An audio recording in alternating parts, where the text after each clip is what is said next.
The 48-team group stage of the 2026 World Cup is already forcing early exits. Matchday 2 concludes with Haiti and Turkey officially eliminated, Scotland on the brink, and the United States advancing. For half the field, the safety net is gone. Teams that dropped points in their openers are now facing strict mathematical elimination, while early winners have safely secured their knockout spots. The expanded format compresses the timeline for recovery. One early loss immediately turns the second match into a knockout game. Haiti's tournament ended abruptly after a heavy defeat in their second match. They were dismantled by a Brazilian squad establishing itself as the premier attacking unit.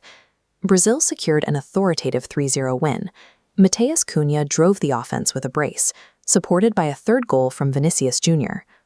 On the other side of the bracket, Paraguay triggered a strikingly similar elimination, sending Turkey home with a 1-0 victory. Teams lacking defensive structure to absorb early attacking pressure are failing to survive the opening week. The Paraguay-Turkey match also generated a strict new disciplinary standard. Miguel Almiron received a red card for covering his mouth while speaking to an opposing player. This zero-tolerance enforcement means players across all remaining rosters must immediately adjust how they communicate on the pitch or risk suspension. Scotland is barely surviving after dropping a narrow 1-0 result to Morocco. This standings table tracks what Scotland needs to advance. Sitting on a severe points deficit, they must secure a victory in their final game. The problem is their final opponent. To survive, they must upset a heavily favored Brazil.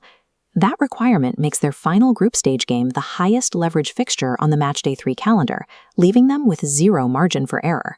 Conversely, the United States capitalized on the early pressure by defeating Australia 2-0. That victory officially locked up the top spot in Group D for the Americans. Clinching the group before Matchday 3 yields a distinct tactical advantage, allowing the U.S. staff to freely rotate their squad and rest key starters.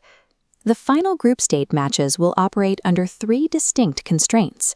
Trailing teams must attack out of desperation, advanced teams will strategically rest their course, and every player will have to monitor their on-pitch communication to avoid red cards. The math of the group stage is settling. The tournament is now an active elimination bracket.